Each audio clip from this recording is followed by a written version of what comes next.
बेटा जी, इस वीडियो में हम बात करेंगे रिफ्लेक्टिंग टाइप टेलीस्कोप की।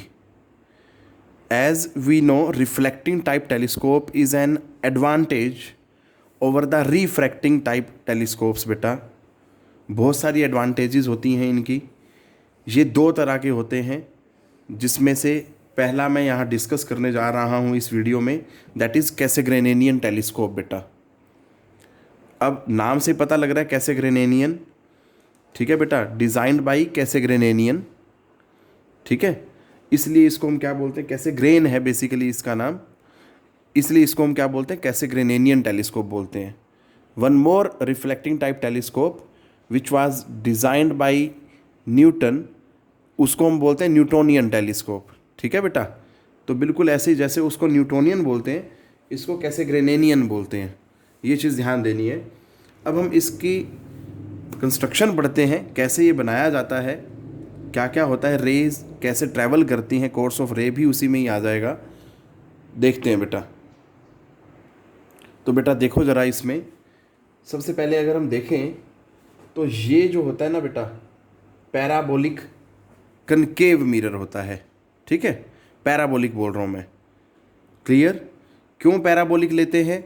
क्योंकि बेटा उस कंडीशन में हमें स्फेरिकल एब्रेशंस और क्रोमेटिक एब्रेशंस नहीं मिलती हैं।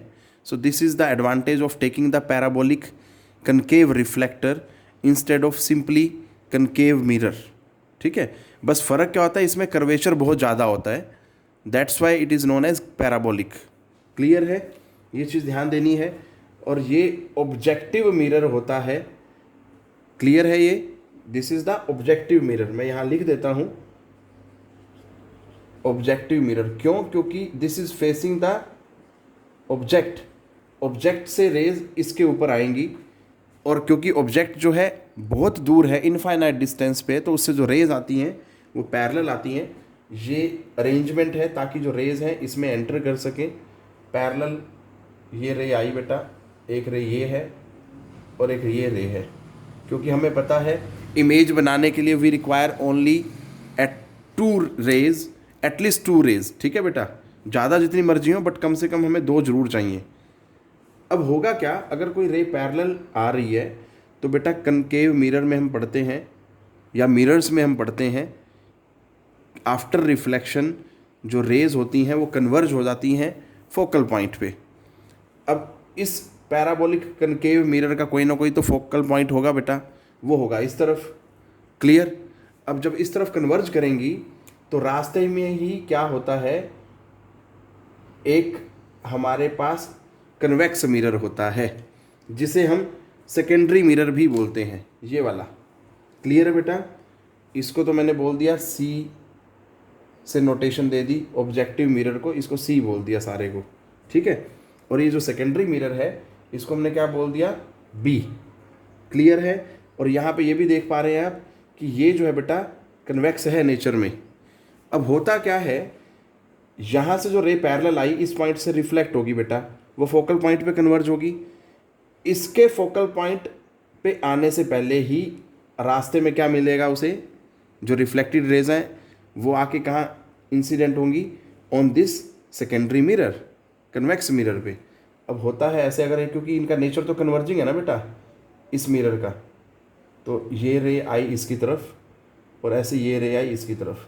अब आप चेक कर सकते हैं, देखो ये दोनों आपस में मिली नहीं है। अगर ये इस पॉइंट पे मिल जाती तो इसका मतलब ये फोकल पॉइंट होता, बट फोकल पॉइंट से पहले ही रास्ते में क्या आ गया, इनके ऑब्जेक्टिव मिरर, ये जो सेकेंडरी मिरर है ये आ गया बेटा, कन्वेक्स मिरर। अब ये इसका नेचर क्या होता है बेटा, दोबारा ये तो डाइवर्जिंग इन नेचर होता है, ठीक है।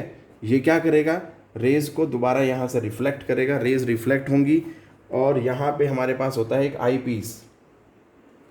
इसके अंदर यहाँ पे क्या होता है, एक आई पीस होता है, और इस आई पीस में रेज जो है after reflection through the secondary mirror enter कर जाती हैं, ठीक है जी, इस तरह से। क्लियर, ये चीज़ आप ध्यान से देख सकते हैं। आप चाहें तो थोड़ा सा इसको फाइन बना सकते हैं, देखो कैसे। लो बेटा जी, मैंने ये सब लिख भी दिया है यहाँ पे। ये सेकेंडरी मिरर है, और ये जो रेज हैं पैरेलल हैं फ्रॉम स्टार आ रही हैं, डिस्टेंट स्टार, और ये जो है बेटा आई पीस है।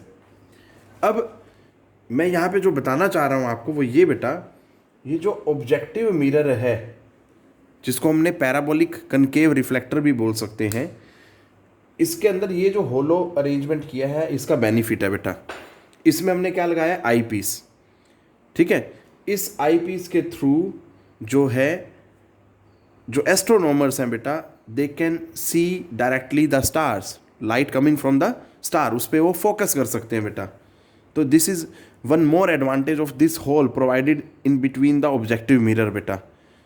अब अगर हम बात करें advantages of reflecting type telescope की, कैसेग्रेनियन की भी बोल सकते हैं इसको हम, एडवांटेजेस बहुत सारी हैं बेटा। सबसे पहला तो as compare to refracting type telescope, ठीक है बेटा, क्या क्या एडवांटेज हैं। सबसे पहला जो है, जो रिफ्रैक्टिंग टाइप टेलीस्कोप होते हैं उनमें लेंसेज लिए जाते हैं बेटा। इनमें हम क्या ले रहे हैं, दोनों ही मिरर हैं, ठीक है, ये कनकेव है और ये कन्वेक्स है, क्लियर, ये चीज़ ध्यान देनी है। अब मिरर्स की वजह से वो क्या होते हैं, लाइट वेट होते हैं। और दूसरा जो पॉइंट है, इनका रिजोल्यूशन और ब्राइटनेस ऑफ द इमेज जो होती है बहुत हाई होती है, ये भी ध्यान देना है आपने। Image formed is much brighter, clear, और रिजोल्विंग पावर जो है बहुत हाई होती है बेटा, ये बातें ध्यान देनी है। तीसरा जो पॉइंट मैं बताना चाह रहा हूँ वो ये है कि भैया इसकी जो फोकल लेंथ होती है एफ ओ ऑब्जेक्टिव की, और एफ ई जो है आपका आई पीस की, ये जो है, ठीक है, ये ऑब्जेक्टिव की फोकल लेंथ एफ ओ और आई पीस की क्या होती है, एफ ई। दोनों का रेशियो जो है सिंपली वो हमें क्या दे देता है, मैग्नीफिकेशन दे देता है। जबकि अगर हम बाकी टेलीस्कोप में देखें, जो रिजल्ट्स जो आते हैं वो थोड़ा कॉम्प्लेक्स आते हैं, याद रखना थोड़ा सा मुश्किल होता है। ये उस पॉइंट ऑफ व्यू से भी बहुत ईजी है। देखो, angular magnification in case of Cassegrainian telescope जो होता है that is F naught by F E, simple ratio है, क्लियर है, ये चीज़ याद रख सकते हैं आप। अब और क्या क्या एडवांटेजेस होती हैं बेटा मिरर के, क्योंकि यहाँ पे मिरर यूज़ कर रहे हैं तो यहाँ पे ग्राइंडिंग वगैरह की जरूरत नहीं पड़ती, या पॉलिशिंग जो है एक ही साइड करनी पड़ती है, जबकि लेंसेज में क्या है, दोनों साइड हमें पॉलिशिंग वगैरह करनी पड़ती है, ठीक है बेटा। और दूसरा ये भी मैं बता चुका हूँ ऑलरेडी वैसे तो, कि पैराबोलिक लेने का ये फ़ायदा है कि बेटा स्फेरिकल एब्रेशन नहीं होते हैं, क्लियर है, ना ही हमें मिरर्स के केस में क्रोमेटिक एब्रेशंस मिलते हैं बेटा, ये चीज़ ध्यान देनी है। पैराबोलिक क्यों लिया, दोबारा रिपीट कर रहा हूँ, दोनों में फ़र्क है। पैराबोलिक लेने के पीछे लॉजिक ये है कि स्फेरिकल एब्रेशन नहीं होता, ठीक है, मतलब फोकल लेंथ जो है वेल डिफाइंड होती है, ये मतलब हुआ इसका। और दूसरा जो है मिरर्स है, इस वजह से क्रोमेटिक एब्रेशन नहीं होता, ठीक है, ये चीज़ ध्यान देनी है। चलो बेटा, that is all which I wanted to cover in this Cassegrainian telescope, which is the special type of the reflecting type telescope, or we can say one of the type of the reflecting type telescope बेटा। Take care, पढ़ते रहें।